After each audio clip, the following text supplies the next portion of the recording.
Hey, everybody. I'm Chuck. He's Jason. We're here for another segment of Bookends, brought to you by STN Sports. Hard to believe it's Week 7. Just finished Week 6. Unbelievable week. I mean, you had the Broncos win outright. You had that backdoor cover by the Eagles late against the Ravens. Kind of the best weekend for our side of the counter, Jay. But it's been fun. I mean, now there's so much more going on in the world of sports. You have to get STN Mobile, guys. It's reliable, it's trustworthy, it's user-friendly, up to $100 bonus right now. And the college menu's expanded, World Series is going on, big UFC, and of course, pro football. No, it's been absolutely fantastic. Again, like you're talking about, make sure you get the app. We continue to put more stuff on the app, expanding that wagering menu. Like you said, this weekend was great. Not even said this weekend, but this Sunday was really right. Good for the books. Saturday, the players did some damage. We were able to do some good college football, and a lot of cash tickets on Lopez over Lomachenko in the fight on Saturday night. So we had a lot of people take advantage of that $3 dog pulling that big upset. Yeah, it was fun. I mean, there's just so much more going on right now. And so many guests have told me about the props that we've added. And they love the alternative points and the point totals in both college football and pro football. When you hear it from other guys in the industry and guests, I mean, it's obvious that they've seen them, they like them, and it's something that we're going to continue to build on and add more and more stuff. I mean, when we came back, we had the luxury of all these sports going on at the same time. Now you've seen hockey fall off, basketball, you've got baseball that's dwindling right now. We are going to see college football college basketball toward the end of November, but adding all these additional props, I think, really kind of piques the interest of a lot of bettors. Well, and there's a lot of demand for it, but like you said, the World Series, we're putting up 50 to 100 props up on the World Series games on guys that hit homers, guys that get hits, margin of victory, alternative run lines, strikeouts for the pitchers. So there's all kinds of stuff really loading that menu up for each one of the World Series games, and we've really expanded on both sides of the football counter, both college football where we've added team totals, so you'll see a lot of the nationally ranked teams, an over-under for them on the amount of points scored. And in the NFL, we've really expanded the menu. You talked about the alternative team totals, or alternative totals. We've all added the team totals for all the teams. This week we now added first scoring play in every NFL game, so you can bet Packer touchdown, Packer field goal or safety, Texans touchdown, Texans field goal or safety. We've done that for all the games. So just continue to push the envelope with the props, and again, it's demand and a lot of people with interest in those things out there. Credit to our hub team, the guys in the hub are doing a really great job of keeping up with all these sports and adding these additional props. They're having fun with it too. I know when we talk about it with them, they've become more creative. They're digging deeper to come up with some of this stuff. So I think it's really cool. It's been received really well by all of our guests. Before we kind of jump into football, I think we should touch on the World Series a little bit. Series is tied now, 1-1. It's a series, and I think you look at the Dodgers and Kershaw. He got redemption in Game 1. He pitched so well in that game. I really thought the Dodgers, after being up 1-0 and Buehler with plenty of rest, should have come in Game 2. You go to end this as quick as you can. Then if you need to bring those two guys back in 6 and 7, you have them. They decided to go bullpen by committee with May a little bit in Game 2. I think it was a strategic mistake. I think they tried to outsmart the Rays, and it could come back to bite them, because now in Game 3, you've got Morton and Buehler, two guys that are well-rested but are both big-game pitchers. This is a series right now. Yeah, I was a little bit shocked at the opening price just in the series of the Dodgers being a $2 favorite. I think that there was a little bit of a home field advantage for them with the fact that they had been playing in Texas in the NLCS, right, and then the Rays having to come over from being in San Diego. So the Dodgers have been there for 2 weeks, very familiar with that Texas stadium now, and they're getting a lot of fanfare. They do have fans in the stadium there at a little bit of a clip, and a lot of those are Dodgers fans. I know those planes from L.A. to Houston to Texas have been absolutely packed. But I was a little bit surprised at how much of a favorite they were, because you knew you were going to have Glasnow, Snell, and Morton going. And Snell pitched a really good game in Game 2. He had a no-hitter going through 4 innings, right. But you talked about it. Kershaw was kind of that star of Game 1, and Mookie Betts kind of led that team. Now you found out why they paid those guys all that money to get that first World Series win. Bellinger comes off the homer in Game Game 7 and then hits a homer in Game 1, and that's a guy that's really been struggling for the Dodgers. So if they can get him going, that's going to be a huge rebound for them. But then Game 2, Snell comes out and throws the gem, and Brendan Lowe, who's been the Rays' best hitter all season, who hasn't really showed up for the postseason yet, comes out and welcomes himself to the World Series with 2 home runs. And now it's kind of giving the Rays that momentum. It's going to come down to this Game 3, and I think, you got a matchup of obviously Buehler, who's got Cy Young type stuff and can come absolutely be a shutdown pitcher, and Morton's been arguably the best pitcher in the playoffs for any team. Been absolutely fantastic. His breaking ball is sick and filthy, and that's one of the things the Dodgers really do struggle with is that breaking ball. So if Morton's able to locate that breaking ball, it could be trouble for the Dodgers. But from the back end hitting standpoint, the Rays, it's kind of been, hit or miss. How are they going to score runs? And they have to find a different guy to do it every night. Rosarina has been the guy that's really led them throughout the playoffs. But Kiermaier's had a game or two here. Choi now in the lineup. But the Dodgers, it's really been Seager. I mean, he's been absolutely unstoppable. I really don't know why the Rays continue to pitch to him. We saw Bellinger get hot. Betts has been hot. But it's those guys at the bottom of that Dodger lineup. You don't know who it's going to be, but one of those guys at the bottom of the lineup is going to have a big night. We've seen it out of Kike Hernandez. We've seen it out of Will Smith. Taylor hits a homer last night. So they're not real consistent, but somebody at the bottom of that lineup is going to do some damage each and every night. And so the Rays are going to have to find ways to put runs up on the board, even though they take a 5-0 lead last night.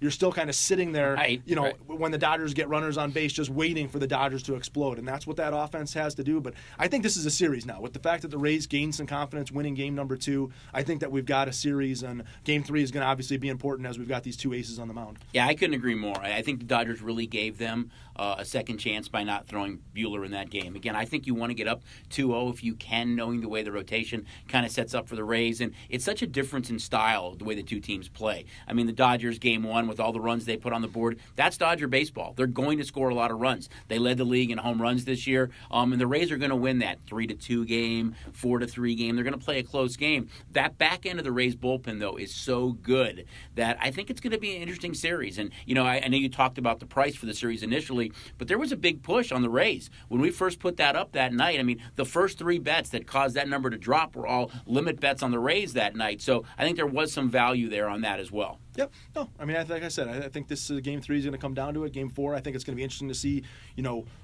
who we get to pitch coming on what day's rest, or if the Dodgers are going to end up going back to a bullpen game. And, Tampa's probably going to have to throw a bullpen game in there at some point in time as well. So what confidence does these managers have in their pitchers, and is May or Gosselin going to get another chance, or are we going to see a real true bullpen game from the Dodgers as we move forward? I think we probably will at some point with not a lot of rest. Today would have been the true travel day. They'd have been flying to Tampa. Instead, they're just kind of staying home, and they'll be the home team in game 3 and 4. Three straight games, 2-3-2. So 3 straight games that Tampa will be the home team. So, like I said, I think this is going to be great, and obviously a great timing for us, as all we have is pro and college football. So baseball's filling that midday during the week with premium games. Right. Next week, I think we have 2 weeks. We have the MAC that plays football on Wednesdays all day long, which will be kind of a cool filler as well. So we're going to dive into college football right now. And yay, college football, expanded menu.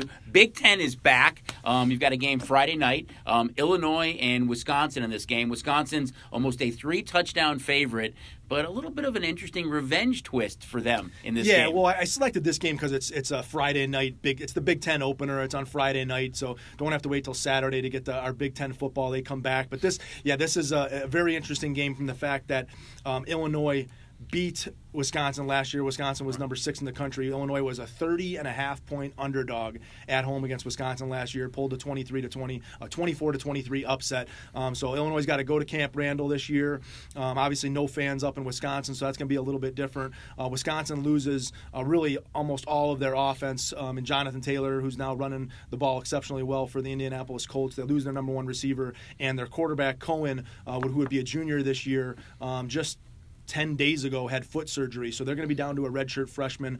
So a very inexperienced offense for Wisconsin. We know that they want to pound the ball, they want to run the ball, but the one thing for Wisconsin is that defense is exceptional. They've returned, I think, 8 of their 11 players. They're going to be really, really good on defense, but we're going to see how many points they can score with that young offense. And Illinois, again, Lovie Smith, this is his 5th year. He's continued to get better and better talent there. They had some big upsets last year. It wasn't just that game against Wisconsin. I think it was the best year that he's had since he's been there. And we talked about it last week, the interesting dynamics of college football. We talked about Kentucky. It had been since 1984 that they had been able to go into Tennessee and win a game, and they went in and absolutely destroyed Tennessee last week, a place that they just haven't been able to win. Illinois, again, this is not normally a typical good spot for them to have to travel to Wisconsin, but without fans and a young quarterback being there for Wisconsin, we'll see if Illinois has a chance. They could easily just as come into this game and watch Wisconsin run the ball and use a 3-headed monster at running back by committee and run through Illinois. But I think that's what makes this exceptional, and that's what makes the wagering on the game exceptional, is that especially we don't know much about these teams. We haven't seen them play their kind of kickoff game and run through some of those teams in the big lower conferences. This is a Big Ten matchup coming at us right off the bat with not a lot of practice for these guys. I'm not going to let you just be the only one that talks about the Big Ten. I'm going to stay in the Big Ten. I'm going to look at Nebraska and Ohio State. I know that Ohio State's a huge favorite in this game. They've kind of dominated the series. The last time Nebraska beat Ohio State was their first year in the Big Ten in 2011. They're a big favorite here. Ohio State has average margin of victory against Nebraska has been 26 points. They've beaten them they've covered 4 of the last 5 times, and 4 of those games they scored at least 41 points. Scott Frost has not been great for Nebraska. He was 1-4 away last year. Ohio State and the Big Horseshoe was 6-2 against the number at home last year. So this is a big number, but I like staying in the Big Ten, see if anything gives here. But Ohio State at home for their home opener against Nebraska, I think it's a tough task. Well, and Justin Fields, he's a top Heisman candidate. He's expected to be up there, and he's kind of had Trevor Lawrence and some of these other guys been able to be out there putting up their numbers without Justin Fields being on the field. So this will be a big game for him to kind of launch his Heisman status, and I think that I like that though, Fields not being on the field. Yeah. So, yeah. But this is a big game for them as far as getting things started, and again kicking off this Big Ten season. Now we're going to look at the Mountain West. I think it's fun to always talk about UNLV football. New coach, kind of a new program there, a new direction. We've heard a lot of positive things. It's not their home opener, but it's their opener, and they open against San Diego State. Yeah, they go to San Diego State. They actually don't have to go down to San Diego State. They're going to Carson, California, where the Chargers were playing on that soccer field. San Diego State's in the process of building themselves a brand new stadium down there. Not an easy task for UNLV and Arroyo's opening game. Get to go up against San Diego State, who makes a big coaching change with Rocky Long leaving and Brady Hoke coming in. A lot of local kids from Vegas that actually play at San Diego State. Daniel Bellinger, a tight end, that's probably going to be playing at the next level, played at Palo Verde. Elijah Cothe, a receiver, played at Faith Lutheran.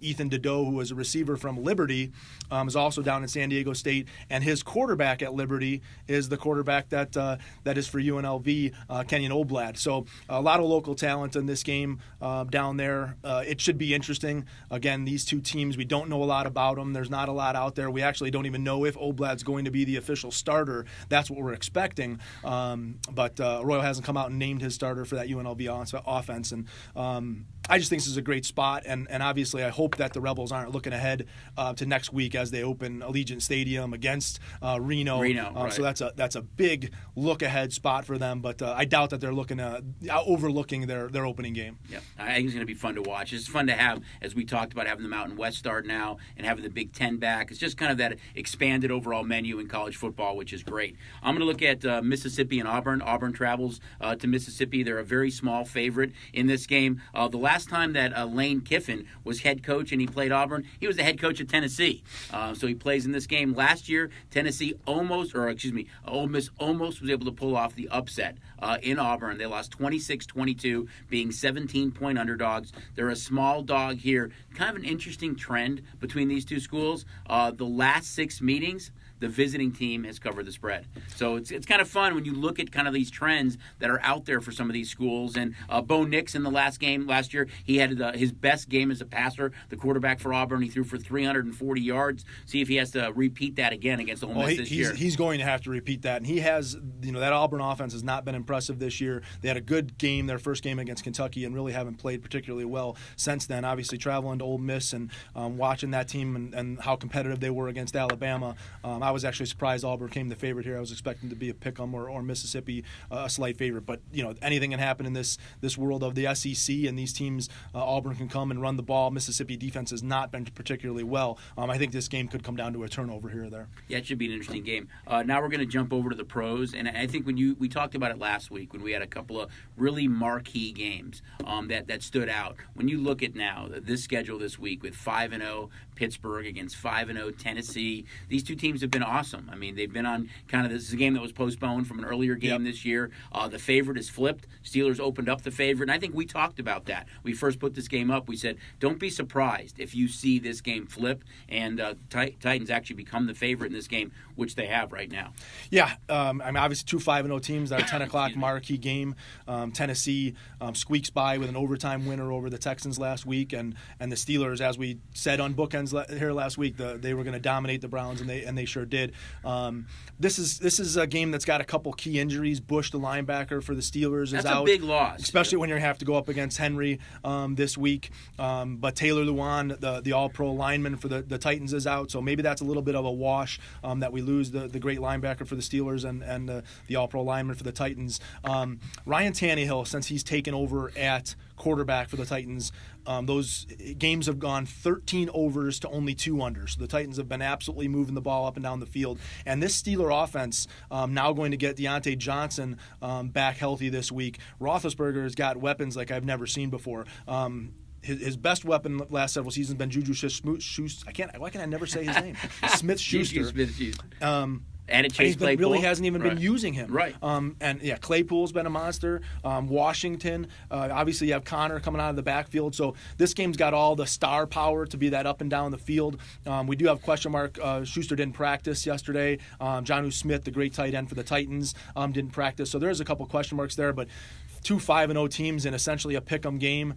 This is going to be good stuff. Oh, yeah, it's a great game. I mean, just a really good game. I think that's going to be the game with audio that we'll be showing in all of our books, I think, on Sunday. I'm going to look at another game that has the Green Bay Packers on the road against the Houston Texans. And Packers come off that kind of stinker last week against Tampa Bay. They had that 10-0 lead. This is back-to-back seasons now that they come off their bye week and they don't play well. So for whatever reason, it's not like Andy Reid. You look at Andy Reid, he comes off a bye. That team's been unbelievable. The Packers now back-to-back weeks have really struggled. And I think you look at the Texans since they made that coaching change, although a really suspect call last week, I really disagree with the fact that they went for 2. I mean, you're up 7. You simply have to kick the extra point to be up 8. And I know you talked about the Titans a little bit.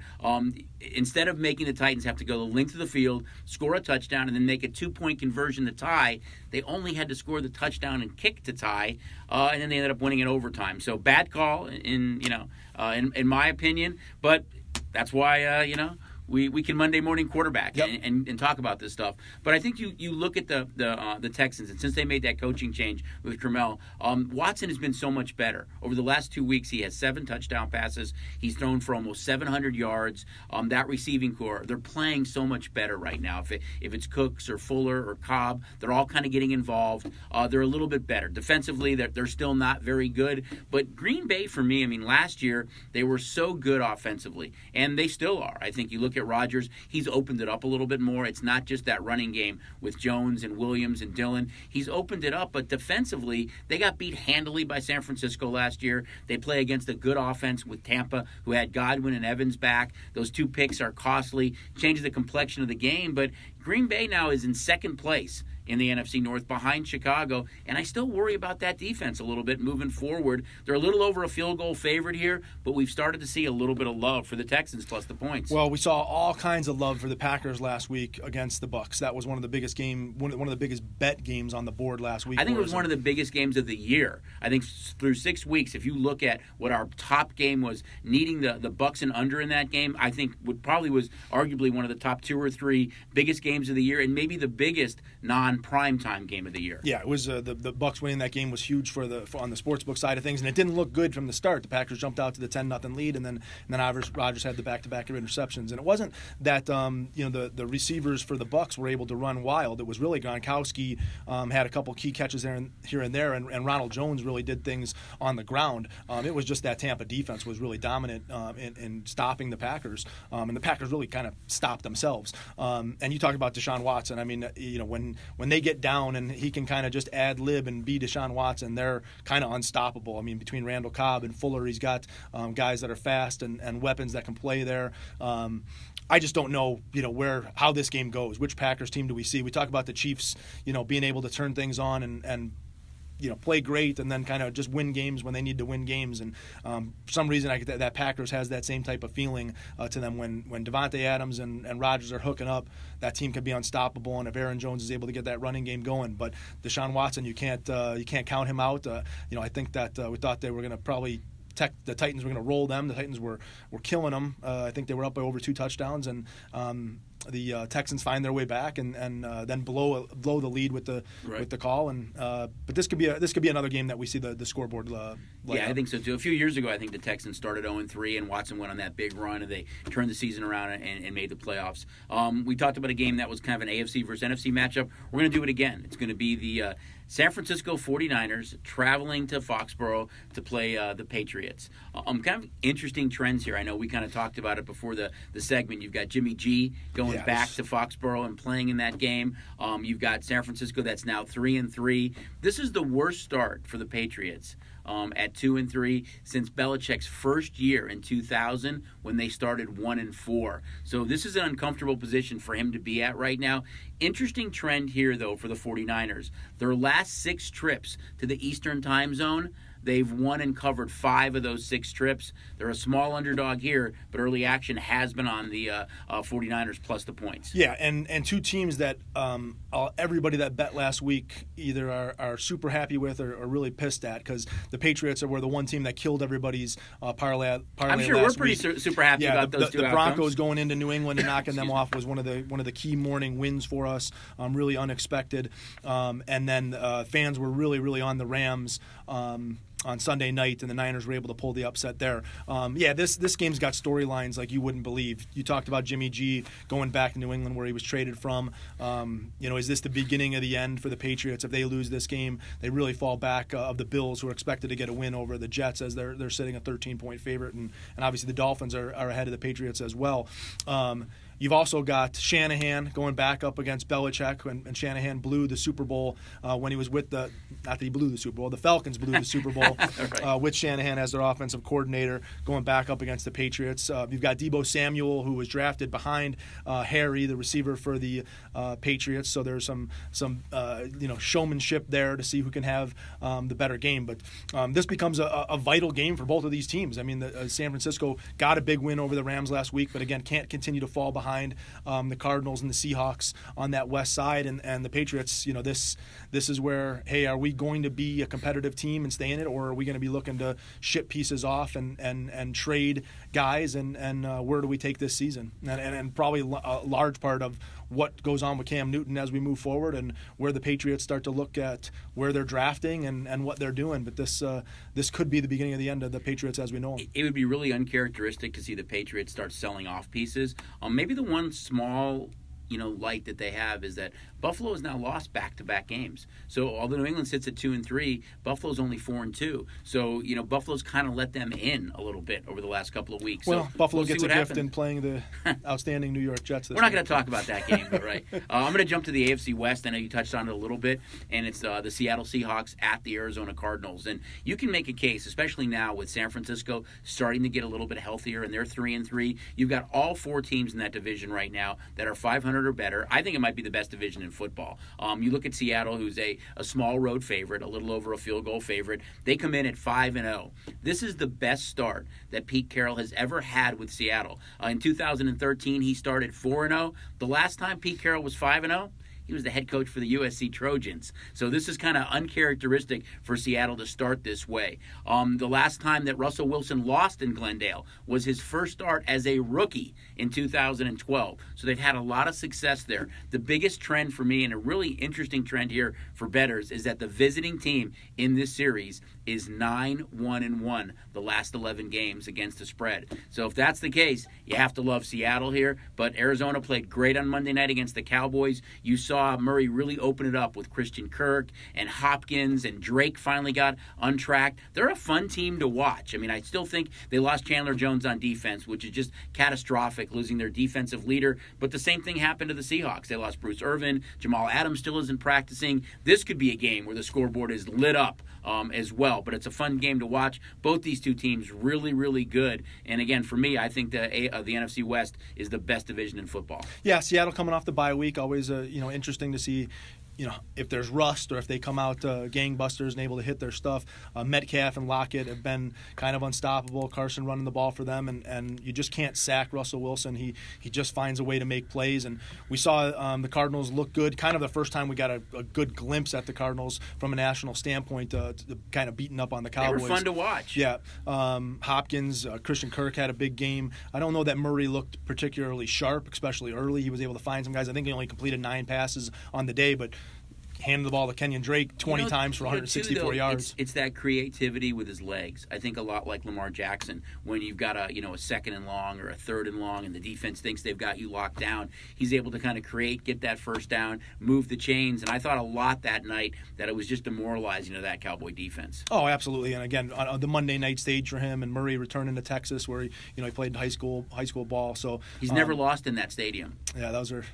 It's kind of an interesting stat. He's never lost there as a collegiate or a pro now. But like you said, the Seahawks are for some reason super comfortable in Arizona, and Arizona returns home for the first time in 3 weeks. They've been on the road for 3 weeks, so one of those NFL scheduling quirks. So we'll see if they can rally the troops and put something together against the Seahawks. Yeah, again, I think you're going to see a lot of scoring in that game. Now we're going to look at the 2 primetime games, which we like to focus on every week. Sunday Night Football. Again, how much fun would it be to be at Allegiant Stadium? But you've got Tom Brady, the GOAT, coming to town with the 4-2 Tampa Bay Buccaneers, which you can kind of make a case now after Seattle that, Chicago's 5-1, but still has some problems offensively. Tampa might be the second best team in the NFC. They're starting to get healthy, as I mentioned earlier, with Godwin and Evans back. Gronk got into the mix a little bit last week, kind of looked like the Gronk of old, and they're playing our Vegas Raiders. The Raiders are 3-2. They come in off their bye week, and that murderous schedule continues. I mean, before the bye, they had a month schedule of,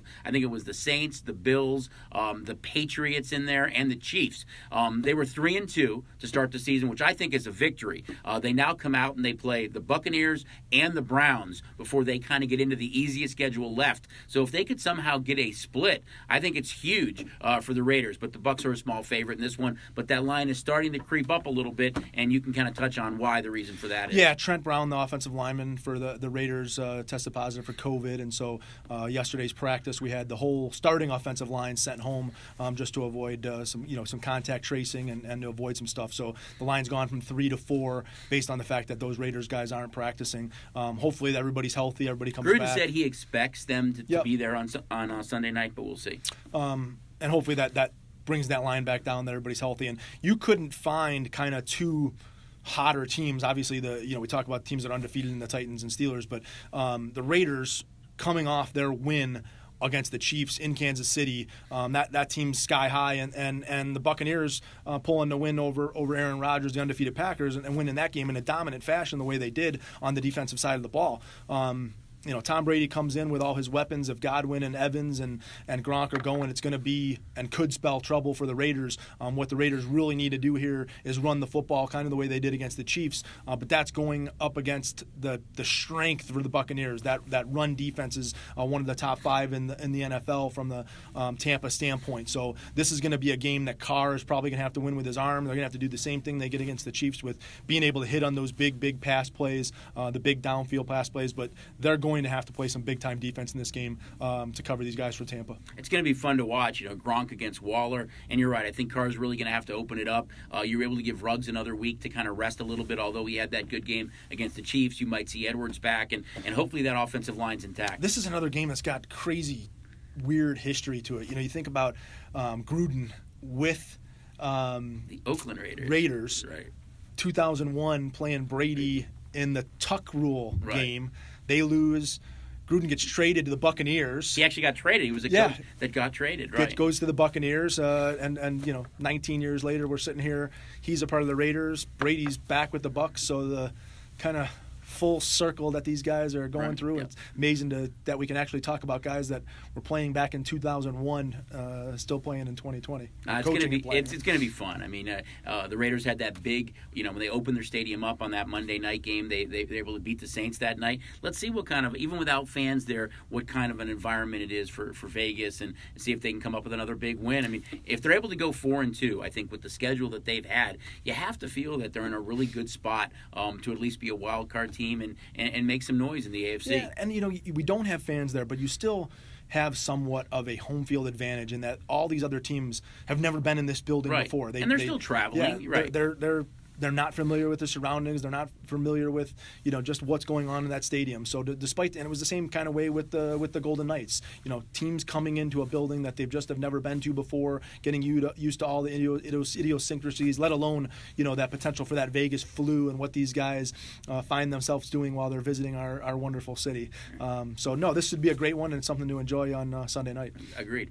I'm going to look at now the Monday night game, which I think is a great matchup. You talk about teams in the NFC that are maybe just a tick below the Seahawks and the Packers and the Bucks, and that's the Bears and the Rams. Well, I think everyone would tell you they're way below. I mean, I saw a top 10 power rating. And the Bears aren't even in the top 10 power rating. Hard to believe. How the 5-1 team can't even make the top 10? Not only are they 5-1, but 4 straight games right now they've given up less than 20 points. So offensively, they definitely have some struggles. I mean, Foles has come in and played some good games. Allen Robinson's been in the mix. Montgomery, you've got a young receiver in Mooney. You've got Anthony Miller. But that offense has really struggled. But defensively, they've been stout. I think 3 weeks in a row now they've had a defensive score called back. They've been really good. This is their best start since 2013. The Rams, on the other hand, are 4-2. But their 2 losses are against the Bills and the 49ers, both teams with a 500 record or better. Their 4 wins are against the Giants, the Cowboys, the Eagles, and the Washington football team. So they haven't beaten anybody with a winning record right now. This is a rematch of a Sunday night game last year where the Bears went in there. Trubisky was the quarterback. Very uneventful game. Rams won that game 17-7. Kind of an interesting trend here, too. We've been giving out some trends in college and pro football. These 2 teams have played in the last 2 years. This will be the 3rd time they're playing in 3 years. Collectively or combined in those games, 2 years ago they scored 21 points. Last year combined, they scored 24 points. So we talk about all these games that are high scoring and over, and they're going to light up the scoreboard. When these 2 teams get together, it's the exact opposite, yet the total sits at 45. So we'll see if that total starts to plummet a little bit. But I think this is one of the games for whoever wins this game. The Bears can go to 6-1 here with a win against a Ram team on the road. And the Bears are 3-0 this year away from Soldier Field. I think it really sets the stage that maybe they are a really good team defensively, and they can continue to improve offensively. In the Rams' case, again, they haven't beaten anybody with a winning record, yet this number, for whatever reason, initially went down and now has started to climb back up, which is a little bit of a surprise to me. Well, I'll start with the Bears' offense. To me, again, seeing that dominant defense, that the points this year for everybody have been really moved in the passing game. We've seen the ball thrown all over the place. Since Foles has come in, they've had to face the number 1, number 6, and number 7th ranked pass defenses in the NFL, and now they face the Rams, who are the number 4 ranked passing defense in the NFL. And obviously, that some of that is in the teams that they've played. But again, they haven't been playing bad defensive clubs. The Bears have played very good defensive clubs, and that leads to some tough offensive struggles, and probably going to be no different than Monday night. And we talk about a total of 45. That's a huge low total. That's a really low total in today's NFL. If it's not over 50, that's saying that this is going to be a defensive game. But the Rams, they just don't have.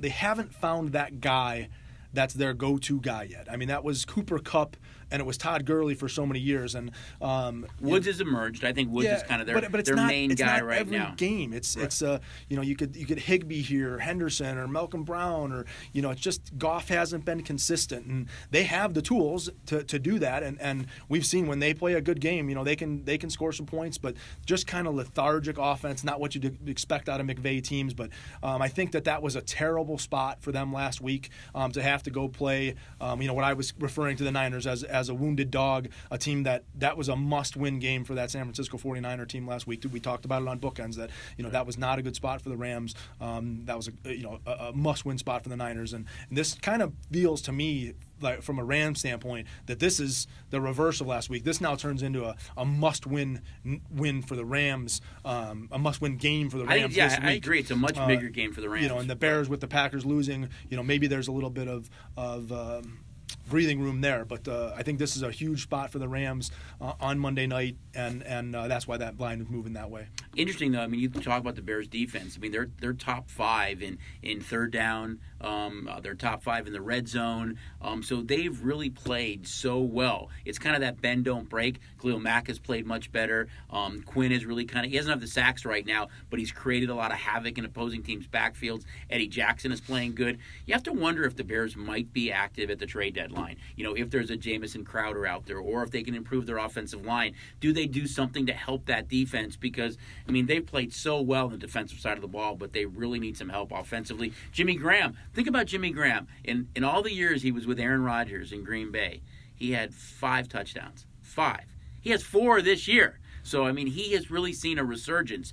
So it's interesting to see everybody kind of criticize Pace for making that move. But Graham has been that red zone guy. And you look at Montgomery, who's been okay at running back, but I think they could use some help in the backfield too. But you're seeing a lot of crazy names the last couple of days. I know. I've heard Des Bryant. Des Bryant just, I think, signed with the Ravens practice squad, and Antonio Brown. Number 84 might be with somebody. I know Seattle's looking at him. They say there's like 6 to 8 teams that are looking at Antonio Brown. I know you and I chatted. He's a great talent, when he's right. Just don't know if he's the right fit for Seattle or not. I think he needs to be the guy. They've got Metcalf and Lockett and more. But we'll see what happens. And I think this year, especially with the expanded playoffs, where each conference now has 7 teams, the trade deadline is going to be a little bit more active. We saw it today where the Vikings and Ravens made a trade. You've seen Des Bryant just get signed. We've seen the Jets kind of part ways with a bunch of players already. I think you're going to see a lot more movement between now and November 3rd. Yeah, and the other big thing, we forget as we sit here in Las Vegas and spoiled by weather, although, we're trending down into what, the miserable 50s and 60s. But seeing snow all over back in the Midwest, and I think that we're projecting like something 20 degrees in Denver this week. So from a handicapping standpoint, don't forget about the weather, especially as we sit out here in our beautiful weather. There's weather all around the country, and we saw it really have a big effect on the Chiefs-Bills game last week in that rainstorm that they were in. We saw the Chiefs really focus on running the football. So from a handicapping standpoint, make sure you're up to date on the weather around the country. Right, and we've talked a lot about football and baseball, and last week we were able to really target that big lightweight fight that was going on. But you've got a monster UFC fight between Gaethje and Khabib this weekend. It's on Fight Island, so the time's going to be a little different. It actually goes off, I think, about 1:15 our time in the afternoon on Saturday. But when you talk about a huge event, and we've got a number of props up, you can pick the fight to end by either fighter in every round. You can pick the 5-way. So we've kind of added to the wagering menu too. But with that said, with a full menu of college football that day, that's a great way to have the app, because now you've got this big UFC card as well, and I think you're going to talk about some viewing at Red Rock for that fight. Yeah, Hearthstone at Red Rock's going to actually have the fight. You'll be able to watch UFC 254. Viewing starts at 10 a.m. We're expecting, like you said, the main event to go off somewhere in that 1 o'clock, 1:30 time frame. Should be, interesting with the college football slate that's going on, but again, UFC fight fans, these are some good ones on the schedule. And as you said, expanding that prop menu, trying to get as many wager types out there. We've really gone full blown with the UFC. So you've got able to pick the rounds for all of your fighters, able to pick knockout, submission, decision, or draw for I think the top 6 fights on the card. So a lot of wagering opportunities in the UFC, which should be a good card. These guys are Khabib wants wants to wrestle and ground and pound you. Gathy's a great wrestler who's got great takedown defense. But I think these are guys with high motors. So when we talk similar about to the boxing match last weekend, these guys don't like each other. Yeah, but when we see, well, that didn't work out too well. Worked out for Lopez. Right. Lomachenko, who seemed to not get engaged for 5 or 6 rounds. That's going to be the exact opposite of what we're going to see out of these two guys. These guys are going to go, and they're going to go hard for 25 minutes if that's how long it goes, and we'll see how it shakes out. But this is going to be a really, really good fight, a high-action fight with a lot of going at it. It's so much fun with all these different things going on, and I know you touched on it, how hard the guys are working at the hub and putting all these props together. I'm coining it right now. Station Casino Sportsbook's Propatopia. I mean, when it comes to any sport, it is Propatopia. We've got so many things up. We're always looking to expand the overall menu. Don't forget, guys, I mean, get signed up for STN Mobile. There's so many things going on right now. It really brings the sportsbook to the palm of your hand. We love when you guys come in, but STN Mobile has the $100 bonus. It's trustworthy, reliable, user-friendly. Station Casino Sportsbooks has been around for almost 40 years. It's such a great tool, guys. Get signed up for STN Mobile. Yeah, and we have a big race event coming up the weekend, November 6th and 7th is the Breeders' Cup. So if you don't have the race side of the app, make sure you get down to the book and get the race side of the app. Again, be able to play the horse races. You'll be able to actually watch the horse races from your phone once you make a wager on the race side of the app. So November 6th and 7th, Breeders' Cup. Get yourself signed up for the race side of the STN Sports app. Yeah, it's great. He's Jason. I'm Chucky. This is Teaser. Before I let you guys go, next week is Halloween. We're going to have kind of a cool segment planned. So just make sure you turn in to another episode of Bookends, guys. Good luck this weekend, and we'll see you next week.